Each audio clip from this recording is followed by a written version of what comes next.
Hello everyone! We are now down to the second part of our lecture pagdating sa mga gamot na nakakaapekto sa cardiovascular system. Ang topic natin ngayong araw na to will be drugs for treating heart failure. Isa ito sa mga importanteng topics because heart failure is one of the most common problems that we encounter in the clinical practice, specifically kapag ang mga pasyente natin ay mga matatanda. As future nurses, you should understand how these drugs work and how to keep our patients safe while we are using them. Let's proceed with our learning objectives. By the end of our lecture, students will be able to first discuss the use of the cardiotonic agents across the lifespan. Second, describe the therapeutic actions, indications, pharmacokinetics, contraindications, and cautions, most common adverse effects and important drug-drug interactions associated with the cardiotonic agents. Compare and contrast the prototype drugs with other agents for treating heart failure. Outline the nursing considerations, including important teaching points for patients receiving cardiotonic agents. So, hindi lang ito tungkol sa gamot, hindi kung paano natin aalagaan ang pasyente habang umiinom ng gamot. Okay, so let's start with the condition itself, heart failure. Sabi, heart failure is a condition in which the heart fails to pump blood around the body effectively. Ibig sabihin, ito ay isang kondisyon na kung saan hindi na nakakabomba ng maayos ang puso. Nawawala na ang puwersa para i-eject ang blood palabas sa puso. Imagine ninyo yung puso ay isang parang water pump na kung saan kapag mahina na, hindi na nakakadaloy ng maayos ang tubig. So kumbaga isipin niyo yung gripo, mahina, kaya wala nang lumalabas halos na tubig. So ganyan din yung nangyayari pagdating sa heart failure. Ang puso can't pump enough blood to meet the body's needs. So ang nangyayari, nagkakaroon ng backup. So the blood starts to back up, leading now to conditions what we call pulmonary or systemic congestion. Nagkakaroon na ng mga simptomas tulad ng pamamaga or edema, nahihirapan sa paghinga, at nakakaranas ng pakiramdam na pagod ang pasyente kahit na simple o halos wala na silang ginagawa. Ang heart failure ay isang hindi nag-iisang sakit. Ibig sabihin, ito ay isang syndrome na masasabi nating may involvement both the structure and the function of the heart. Now, this illustration shows the difference of a normal heart versus a heart diagnosed or suffering from a condition known to be heart failure. Makikita natin na sa kondisyon na ang puso ay nakakaranas ng heart failure, nagkakaroon ng reduction in the volume of oxygen-rich blood pumped to the body. Dahil makikita natin na mayroong pagdilate sa ventricles, specifically in the left ventricle of the heart. Kaya isa sa mga manifestations na nakikita natin, nabanggit na nga natin kanina, is ang pamamaga or yung edema na mas nakikita natin in the legs and in the feet of an individual. Meron ding hirap sa paghinga dahil na rin sa presence ng excess fluid around the lungs, resulting to shortness of breath. And nagkakaroon ng chest congestion kasi nga lumalaki or nagkakaroon ng enlargement sa puso dahil nga doon sa dilation or dilated na left ventricle natin. May dalawang klase ng heart failure. Meron tayong tinatawag na right side heart failure at left side heart failure. Kapag sinabing right side heart failure, the right ventricle fails to pump blood to the lungs properly.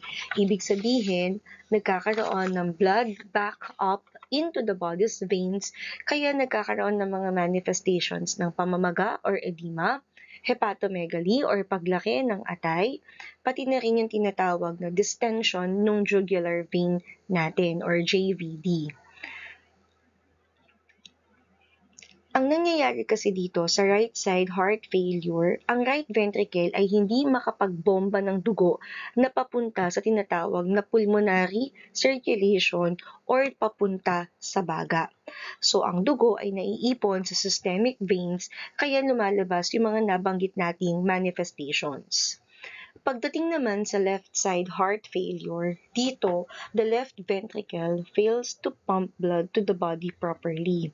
Blood backs up into the lungs, so bumabalik naman in the pulmonary circulation, leading to pulmonary congestion, cough, shortness of breath, and crackles. Ibig sabihin, sa left side heart failure, ang involved dito is the respiratory system. Remember the trick, left lungs problem, right rest of the body. Uulitin ko, letter L, left, ibig sabihin lung problem. Right, R, rest of the body naman ang problema pagdating sa heart failure. Now, this image will help you further understand the difference of the right side heart failure and the left side heart failure, na kung saan makikita natin yung mga manifestations affecting dun sa mga bahagi ng katawan kung saan bumabalik yung blood flow natin. So, uulitin ko, pagdating sa right side, ang dugo bumabalik, rest of the body. Kaya apektado yung iba't ibang organs natin, iba't ibang body systems natin. Left side heart failure, uulitin ko, lung problem. So, ibig sabihin, mas madalas na mga manifestations na makikita mo, apektado ang respiratory system, apektado ang function ng lungs o ng ating baga. Ngayon, isa sa mga management natin ay ang pagbibigay ng tinatawag na cardiotonic drugs. Ang mga gamot na ito ang siyang makakaapekto pagdating sa intracellular calcium levels sa heart muscles natin. Kasi ang cardiotonic agents, meron siyang kapasidad na magpataas ng contractility, magpataas ng cardiac output, magpataas ng renal blood flow, therefore resulting to decreased renin release, interfering now the renin-angiotensin-aldosterone system or yung RAAS. And lastly, ang cardiotonic agents nakakapagpataas ng urine production, helping to decrease the blood volume or the fluid volume.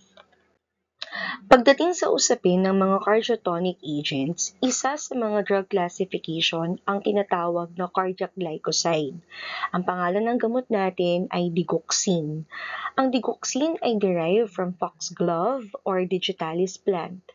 Ito ay ginagamit to treat heart failure symptoms.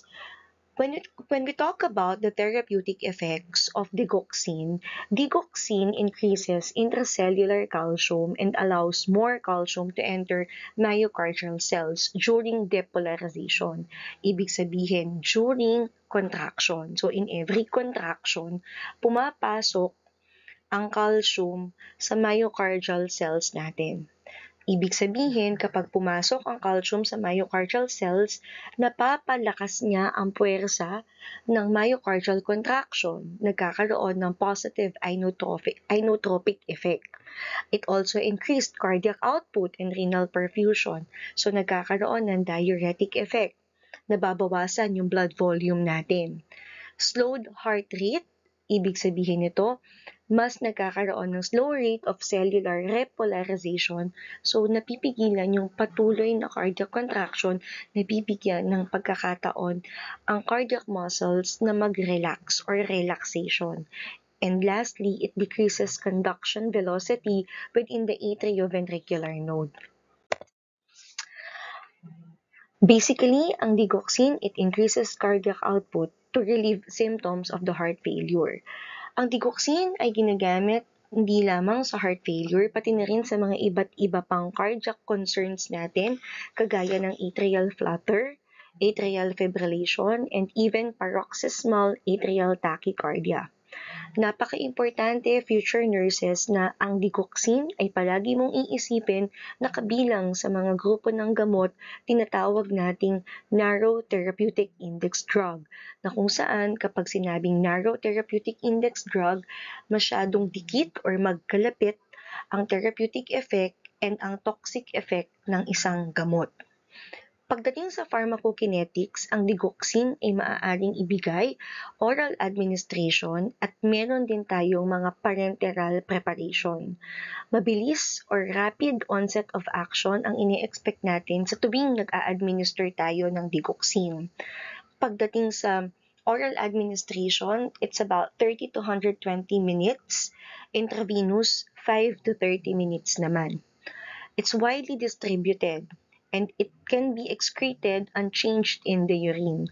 Kaya we have to be very careful, future nurses, kasi kapag ang pasyente may renal impairment, watch out for any drug accumulation that may lead to toxicity.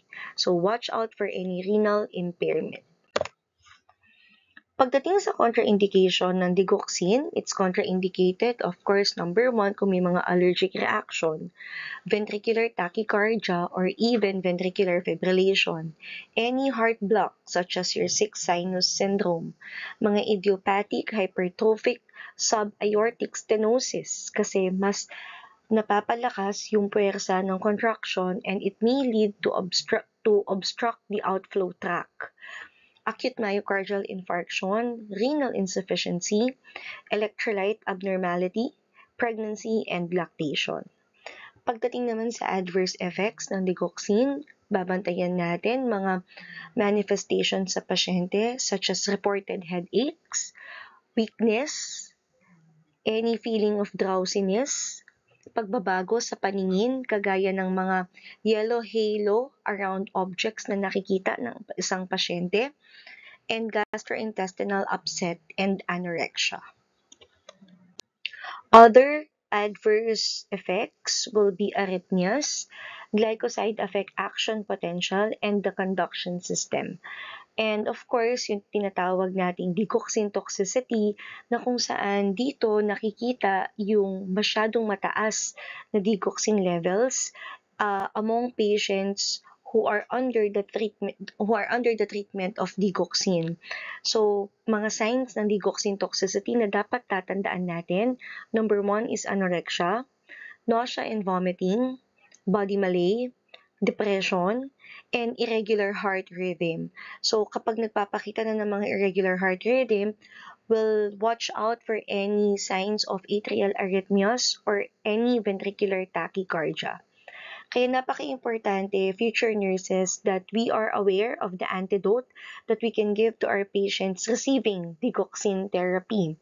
So the antidote for digoxin toxicity will be your digoxin immune fab, or yung kanyang brand name is Digifab. These medication obviously available in Western countries, so expect that in critical care unit, available itong antidote natin for any digoxin toxicity. But of course, any signs of toxicity, we have to stop the medication and inform the physician or the attending consultant immediately. There are also drug-to-drug interaction as we give digoxin, because the following medication will increases the therapeutic effects and might lead to toxicity kapag naisabay kay digoxin.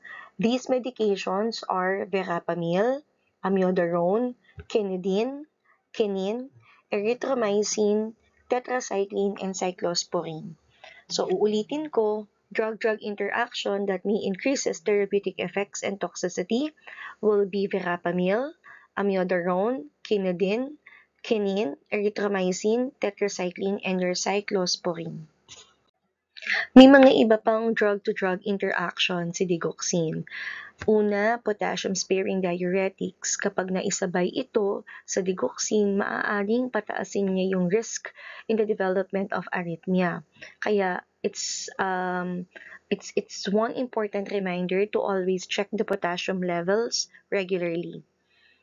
Other medications such as thyroid hormone, metoclopramide, and penicillamine will decrease the therapeutic effect. So kung maisasabay ang mga gamot na to, we may increase the dosage. Other drugs such as cholestyramine, charcoal, cholestyramine, antacids, methotrexate, cyclophosphamide, and bleomycin, ito namang grupo ng gamot na to may decrease the absorption kapag ang digoxin na ibibigay mo sa pasyente is in oral preparation. Kung hindi maiiwasan, we may still give these medication, but make sure there will be 2 to 4 hours apart and drugs should not be taken at the same time. Pagdating naman sa mga importanteng nursing considerations, first, administer a loading dose to provide the rapid therapeutic effects. Second, monitor the apical pulse rate and rhythm. Notify the doctor if the patient's heart rate will be less than 60 beats per minute if your patient is an adult. Pero kung bata ang pasyente, watch out or count the pulse rate and rhythm if less than 70 beats per minute for child and less than 90 beats per minute for infant. You hold the dose, recheck the pulse after 1 hour. If low pulse rate, it could be a sign of digoxin toxicity. So you again notify the doctor immediately. Check dose carefully. Digoxin is a small margin of safety. Nabanggit na natin ito kanina. It's one of those medication identified with a narrow therapeutic index. Administer medications daily at the same time of the day. For IV or intravenous administration, infuse over at least 5 minutes and monitor for any signs of dysrhythmias. Check pediatric dose with extreme care. Double check by another nurse if necessary. Kasi mas mabilis ang development ng digoxin toxicity sa bata as compared to adult patients. Always give support and reassurance to deal with the drug effects and always give or provide patient teaching. Avoid intramuscular administration. Masyado itong masakit para sa pasyente. Monitor fluid retention and heart failure. So to do this, always check the weight of your patient regularly, assess any dependent areas for edema, and evaluate degree of pitting. Avoid administering oral drugs with food or antacids. Nabanggit nga natin that there is a drug-drug interaction pagdating sa antacids and digoxin. So this will delay the absorption. So wag isasabay. Maintain emergency equipment standby kasi pwedeng magkaroon ng mga adverse effects such as arrhythmia. Kaya dapat standby din ang antidote natin, which will be your potassium salts or lidocaine to manage arrhythmia cases or scenario involving arrhythmia. Pagdating sa seizure, make sure that phenytoin is readily available. For increased heart rate, atropine naman ang readily available. It's a must that our patient receiving digoxin will be placed with a cardiac monitor to closely monitor the patient and immediately determine any signs of severe toxicity. Obtain any digoxin level as ordered, and for the therapeutic levels, it's always be 0.5 to 2 nanogram per milliliter. And dito po nagtatapos ang lecture natin pagdating sa drugs used to treat heart failure, specifically your cardiac glycoside digoxin. Kung meron po kayong mga katanungan, pwedeng mag-send ng question to acdemesa@fatima.edu.ph. Ang lahat ng impormasyon na naibahagi sa inyo ay galing sa ating reference book Focus on Nursing Pharmacology 9th edition by Rebecca Tucker. Maraming salamat po.